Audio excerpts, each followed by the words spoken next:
जानते हैं आज की देश और दुनिया के सिलेक्टेड काम की और महत्वपूर्ण 50 बड़ी खबरें मात्र 10 मिनट में। और अभी तक आपने वीडियो को लाइक नहीं किया है तो वीडियो को लाइक कर दे। प्रधानमंत्री नरेंद्र मोदी इस महीने अपने संसदीय क्षेत्र वाराणसी आने वाले हैं। वाराणसी में प्रधानमंत्री नरेंद्र मोदी द्वारा करोड़ों को योजनाओं का लोकार्पण और शिलान्यास किया जाएगा। हालांकि अभी तक प्रोटोकॉल जारी नहीं हुआ है, लेकिन जिला प्रशासन अपने तैयारी में जुट गई है। प्रधानमंत्री नरेंद्र मोदी योजनाओं का लोकार्पण और शिलान्यास के साथ साथ वाराणसी में एक जनसभा को संबोधित भी करेंगे। ऐसे में प्रधानमंत्री के लिए जनसभा स्थल की तलाश भी अधिकारियों द्वारा की जा रही है। इस बार प्रधानमंत्री की जनसभा भदोही से सटे इलाके में हो सकती है। 22 जनवरी 2024 का भारत के इतिहास बेहद ही अहम साबित होने वाला है। इस दिन अयोध्या में लंबे इंतजार के बाद श्री राम जन्मभूमि मंदिर में रामलला की प्राण प्रतिष्ठा होगी। 2019 में सुप्रीम कोर्ट से राम जन्मभूमि के पक्ष में फैसला आने के बाद मंदिर के निर्माण की शुरुआत हुई थी और अब मंदिर बनकर लगभग तैयार है, जो जनवरी में रामलला की मूर्ति स्थापना होने के बाद पूरी दुनिया के भक्तों के लिए दरवाजा खुल जाएगा। 22 जनवरी को इस ऐतिहासिक दिन को और भी खास बनाने के लिए देश भर में कई मशहूर हस्तियों को न्योता भेजा गया है, जिसमें भारत के 2 मशहूर क्रिकेटर सचिन तेंदुलकर और विराट कोहली भी शामिल है। फोर्ब्स ने दुनिया की सबसे ताकतवर महिलाओं की लिस्ट जारी कर दी है। इसमें भारतीय वित्त मंत्री निर्मला सीतारमण को भी शामिल रखा गया है। इसके साथ ही 3 अन्य भारतीय महिलाओं को भी स्थान दिया गया है, जिन्होंने बिजनेस सेक्टर में अलग अलग मुकाम पाया है। फोर्ब्स की दुनिया में 100 सबसे ताकतवर महिलाओं की लिस्ट में शामिल हुई निर्मला सीतारमण को 32वें पायदान पर रखा गया है। सुगम परिवहन सुखद योगदान के बाद ई बसें काशी दर्शन को भी सहज बनाएगी। इसके लिए 2 ई बसें धार्मिक स्थलों की सौर को समर्पित होगी। ये पर्यटकों को काशी के पौराणिक, ऐतिहासिक एवं धार्मिक स्थलों का भ्रमण कराएगी। प्रधानमंत्री नरेंद्र मोदी की मौजूदा सरकार 1 फरवरी को अपने दूसरे कार्यकाल का अंतिम बजट पेश करेंगी। इसके बाद ही पूरे देश में लोकसभा चुनाव होगा। ऐसे में 1 फरवरी 2024 को पेश होने वाला बजट चुनावों से पहले आने वाला बजट है, जिसमें सरकार महिलाओं के लिए अहम घोषणा कर सकती है।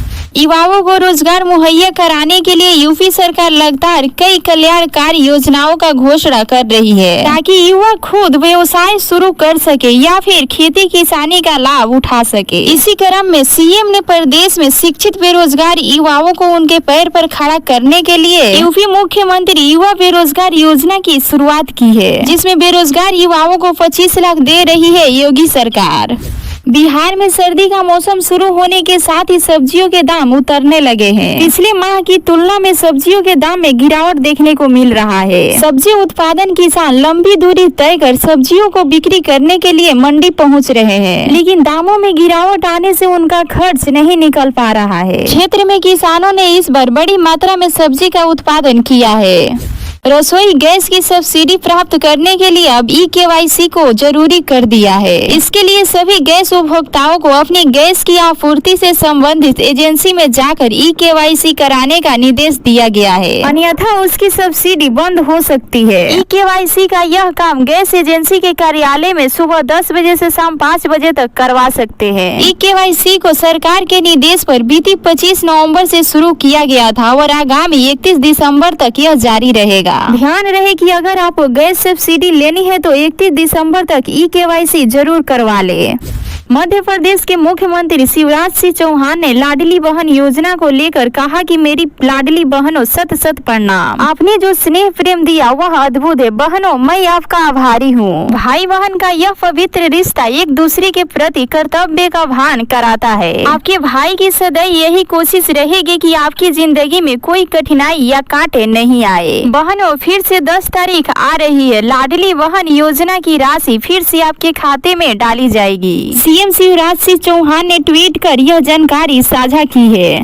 बिहार सरकार ने वायु प्रदूषण और वाहन जनित प्रदूषण को रोकने के लिए इलेक्ट्रिक वाहनों को बढ़ावा देने के लिए बड़े फैसले लिए हैं। इस फैसले में इलेक्ट्रिक वाहन पर सब्सिडी, मोटर वाहन टैक्स में छूट और सार्वजनिक परिवहन में इलेक्ट्रिक बसों को भी व्यवस्था शामिल है। योगी सरकार ने आकांक्षित विकास खंड के तर्ज पर आकांक्षित नगरों में भी सीएम फेलो ऑफिस प्रोग्राम की शुरुआत कर दी है। सीएम योगी के निर्देश पर प्रदेश सरकार के नगरीय विकास विभाग ने प्रदेश को विकास की दिशा में एक और कदम उठाते हुए आकांक्षित नगर योजना के तहत 4 दिसंबर 2023 से सीएम फेलो ऑफिस प्रोग्राम के लिए ऑनलाइन पंजीकरण की शुरुआत की है। बागपत से गाजियाबाद के लोनी गई बारात में शामिल 50 से अधिक लोग दावत खाकर बीमार हो गए। इसमें दूल्हा भी शामिल है। 15 से 20 बारातियों को जिला अस्पताल में भर्ती कराया गया है। सभी की हालत खतरे से बाहर है। कई बारातियों को हालत में सुधार होने के बाद घर वापस लौट गए। बंद कैदियों का मन का शुद्धिकरण करने के लिए कौशाम्बी जिला कारागाह में श्रीमद भागवत कथा रूपी अमृत वर्षा कराई जाएगी। अपराधियों की मानसिक स्थिति ठीक कर उनका ध्यान अपराध की बजाय ईश्वर की ओर ले जाने की गरज से यहाँ यह पहल पहली बार होने जा रही है। 3 दिवसीय कथा कहने के लिए राष्ट्रीय स्तर के विद्वान को आमंत्रित कर लिया गया है। जेल प्रशासन के कार्यक्रम की तैयारियां भी युद्ध स्तर पर शुरू कर दी है।